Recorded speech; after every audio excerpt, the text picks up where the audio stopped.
What's up? Welcome back to Nowstalgia. Dave here with a review of Lost in the Stars, the latest Chinese blockbuster film to get a small release here in the United States. Just came out in about 60 theaters, and this is hot off a release just a few weeks ago in China, where it's already grossed over $400 million, the biggest single territory gross of the summer worldwide.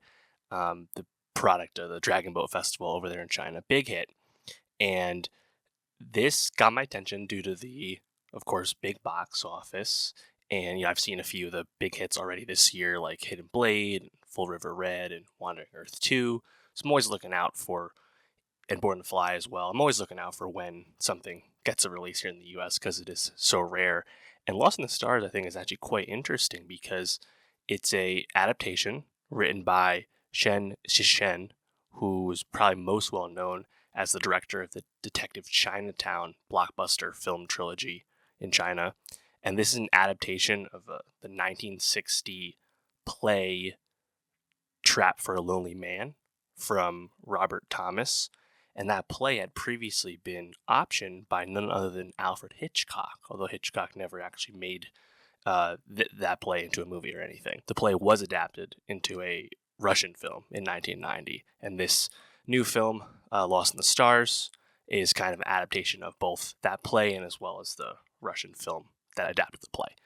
And yeah, I think it's definitely an interesting movie. Really captivates you the whole time. It's a suspense thriller, mystery thriller film, and I liked it overall. I think it's a really captivating and strong premise with the start, and I think my only real criticism is that I think the ending isn't quite as strong as the beginning. Like, it's a movie that has some twists, and I think the twists land to varying degrees of effectiveness. So, like, the overall feeling about the movie might wane a little bit at the end, but overall, I think I really enjoyed it. I think it looks really awesome. It's set in a kind of like a tropical resort, like island setting, and the movie really uses that like tropical vibe and the beach, the jungle, the downtown. It uses it all really well. I think it's a really fun movie to be with, and the premise, to make this a mystery thriller, suspense thriller, as it were.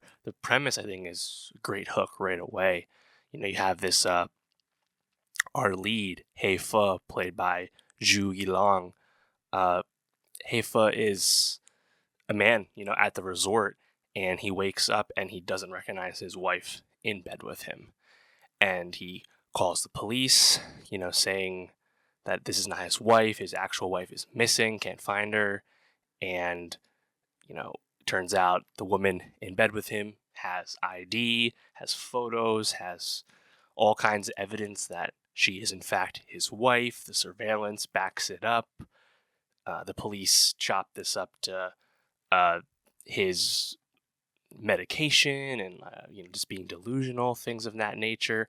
And it really seems to be no one believes him that and it is actually like a psychotic episode, a mental break of some kind, and that he is not actually a grasp of reality. Well, if that was actually the case, of course we wouldn't have much of a movie, right? So quickly we progress, but I think it's a really good hook where like this our lead, like no one believes him and it feels like all is lost, and he encounters and really approaches this like hotshot attorney lawyer character, Chen Mai, played by Nini, who's probably the most famous actor in the film here.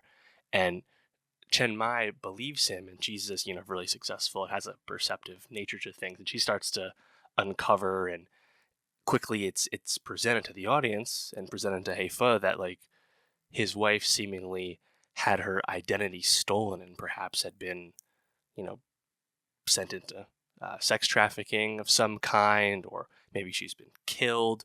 But it seems like this nefarious group, whoever's behind this, has replaced He Fe's wife with this, imposter character to probably steal He Fe's assets and like take over all his wealth in his life.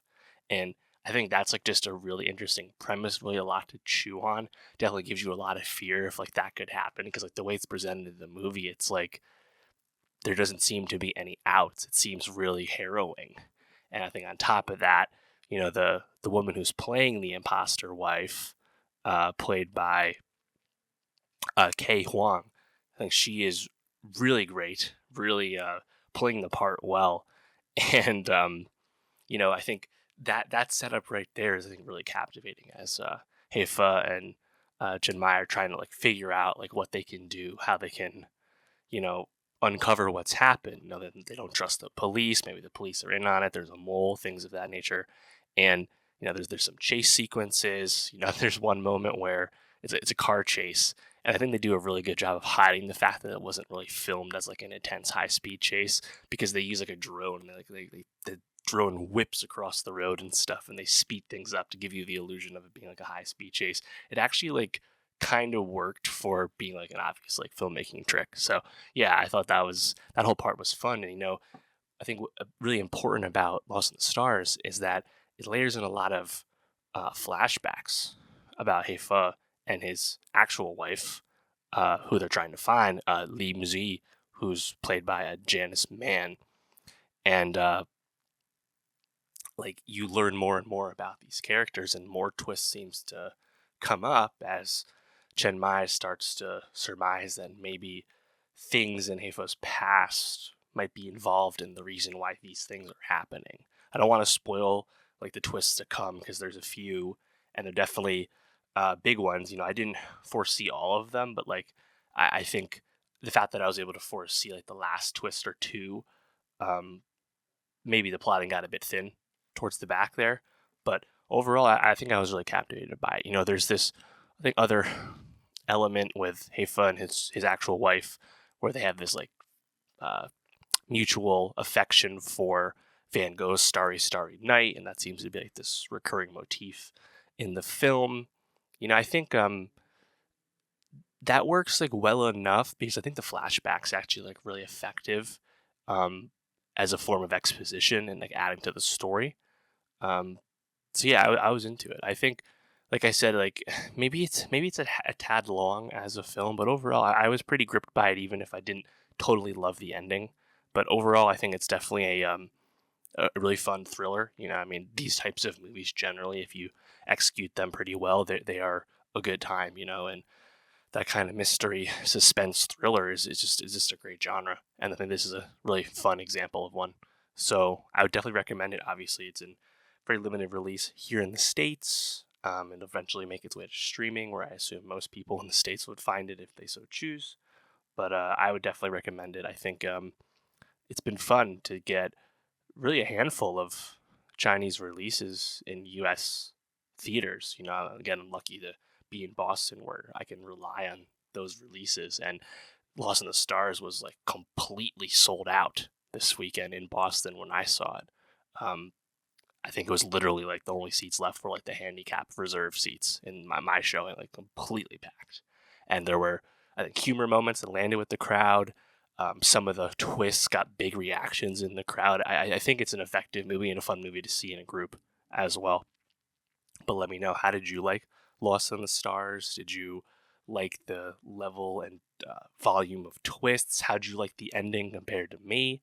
And for more movie reviews, subscribe, and I'll see you next time.